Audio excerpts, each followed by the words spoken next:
Hey everybody, I'm Liz and I'm here for your first coaching class on goals. It's really important to have goals, so we're going to talk about that. I'm doing this a little bit cold today. It's kind of fun. I haven't practiced, I don't have a script up there, but I have a lot of stuff in here and in here, and I want to talk to you about that. To start any avenue or path to success, you need to have a goal. You must have a goal. You have to have a goal. It's your best motivator for success. It helps you with your self-identity and your self-image. It's so super important to have a goal. I've had goals throughout my life and not goals throughout my life. And I tell you, it's much better to have a goal because it's something to aim for. And we're going to talk about that today. So I'm so glad you're here. I would say that 95% of the people out there on the planet currently do not have a goal. They don't have a goal. They don't care. They perhaps don't have an inner dialogue to even ask about what they want in life. A lot of us, 95% of us, get up every day and we go to the job, we get on the tractor, we go to the office, we work from our home office, we do what the guy tells us, we dig the dirt, dig in the dirt, whatever it is we're doing, and we do it every day. We get up because that's what we're taught to do by culture and society, and we don't even ask why. We go to the job every day because that's what we're supposed to do, right? We have taxes, we have bills to pay. And we go home, we make some dinner, we watch some TV, we make some babies, and we get up and do it all again. Death and taxes, right? And then we raise fair to middle citizens, and they get up, and sometimes they're successful and they go to the job every day. And we repeat this cycle, but what's it for? What's it even for? Why are we even alive? As a counselor and a pastoral counselor to soldiers, I bring up a book by Viktor Frankl a lot called Man's Search for Meaning. And he was a Holocaust survivor, and he was in Nazi Germany. I forget where, he's in a couple different camps, Dachau and some other places, Auschwitz, I think too. Because he was a psychiatrist, the Nazis kept him alive because you need medical training, of course. So he kind of took care of the other inmates. He noticed that some would simply lay down and die and not eat and so forth, and some would live. And he was really curious about what made some of the inmates in the camps survive and what made them die, and or had them just give up on life. And I've even said to people like, hey, look, you can lay down and die or you can get up and do something. That's kind of drastic, but sometimes it's true. He found that when the people that chose life had a couple of things, he broke it down to three things. The first reason for living, or that kept them alive, was a great love. Like maybe they had wives, they had spouses, husbands, partners, children. In this case, in the US, perhaps puppy dogs and kittens too, and so forth, animals. They had a reason for living because they had a great love, and they're waiting to hopefully to get to see them again, or to perhaps fall in love and have a family. That was one thing that would keep people alive and kicking. The second thing was a great work. And so he said, for example, when the Nazis arrested him and they burned all his research papers, his psychology papers and so forth, and said, who are you now? And he was hoping to come out and survive, which he did, to recreate his work. And he had a great gift he wanted to give to the world. He wanted to offer, he wanted to do some good work. And I bet a lot of you want to do that too, and myself as well. We have a great work. So great love or great work, or perhaps kind of finding meaning in the suffering. Like you just had some things, as my sergeant major buddy says, sometimes stuff you just have to get through it. And that's the character building there that you get. So anyway, so that is that. So the 95% of you, you're 5% because you're here listening to this. 95% of people don't have a goal. I'm going to help you come up with yours today. And we're going to talk about that because I think also a lot of us don't know our goal. We don't know how to find it. We pick goals that we think, and perhaps we lack some sense of self-worth or lower self-image, and our identity is not that, is not that large. So we just think, well, I'm just gonna release 10 pounds of weight because I blah blah blah blah, when really you could be entering that fitness competition and winning it, right? So I'm going to help you today think about coming up with a really, really amazing goal. So we're going to talk about first about what do you do if you don't have a goal? How do you figure out your goal? And what I tell clients and my friends and so forth, if you don't have a goal, here's how you find it. A couple ways. One is simply aim for personal development. If you just try to develop and aim to be 1% better every day with your personal conduct, your character, your integrity, your honesty, your works, whatever it is that you want to improve in your life, like be a better person, if you try to improve 1% a day, you'll end up there. You'll find as you're moving forward with your personal development that you will find a way or find some desires or things that you want.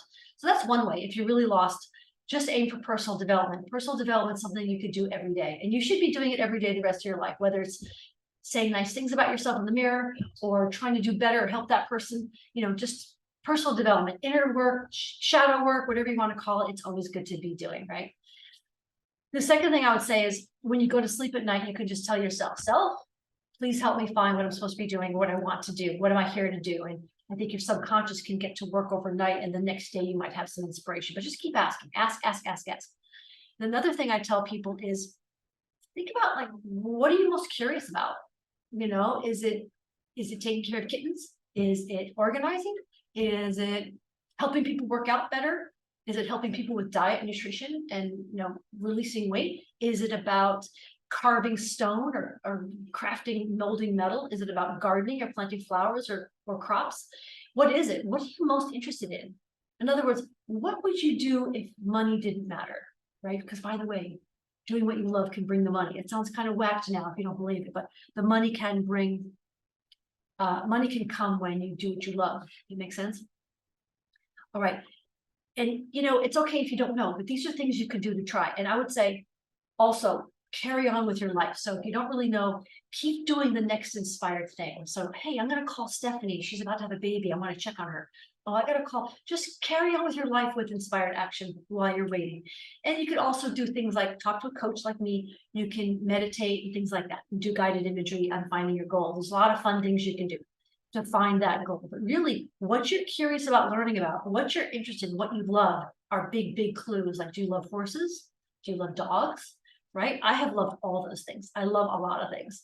And you can make a career training puppy dogs or finding homes for kittens. You can probably make a career building catteries and catios for cats, for people outside and so forth. You can make a job. If there's a need out there and you're interested and you love it, I'm sure you can make a living doing it. It's just, you may not believe it right now. So I want to talk about the type of goals that are really, really good for you. These are kinds of goals that you could really become one with and fuse with, that you can commit to, you can make a decision about quickly, like, yeah, I'm going to do that. I have a client I was just talking to this morning, like, I want to do that. Yeah, I want to do it. Right? You don't have to know how you're going to get there. You just aim for it. And so I was going to, like, let's say instead of aiming for city councilman of a town, why not aim to be Secretary of State of the country? You may not get there tomorrow, but you can work toward it, right? I always say when you set a goal, let's say your goal is 100%, be Secretary of State of the country. You might not get quite there, but you might get 87%. You might work in the government, I don't know. I'm not going to speak politics right now, but if you aim for city councilman, you may get elected or you might not. So I just say aim high. You're more closer or more likely to get there if you aim really high. And you might have to work like Abe Lincoln. They talk about how he didn't get elected right away, but you start out small, but you aim to be Secretary of State. So let's talk about goals. I trained with some folks once upon a time that talked about A-type goals, B-type goals, and C-type goals. An A-type goal, I'm going to use this construct right now, is basically something that you pretty much know how to do. Let's say you've released, I say released, not lost. Let's say you've released 10 pounds in the past to lose some weight. You can do it again. You kind of know, I can do the diet thing. I can do the intermittent fasting thing. I can do the workout thing, and I can get there. You kind of know.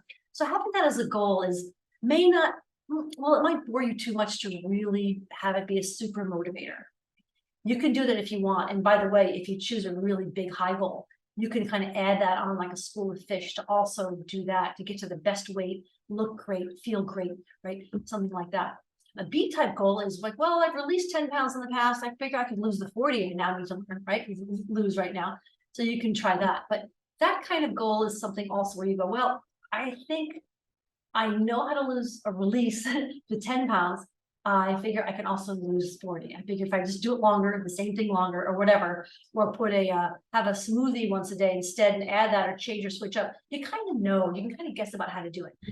What I want to suggest you aim for in terms of goals is a C-type goal, which is so high up there, you have no idea how you're going to get there. You have no idea how you're going to accomplish it, right? So if you think, oh, I want to try to get to a point where I make 5,000 a month, right? Doing this shop or that, or doing this or doing that, or working a couple side hustles or whatever. If you have earned that before, I used to have a job where I earned 7,000. That's the C-type goal. You've already kind of done that. That's your base, right? I'm going to suggest you aim for 10,000 or 25,000 a month, say, right? Sounds crazy because right now, sitting here with your skill set and what you think you know and your own perspective, you have no idea how you're going to get there.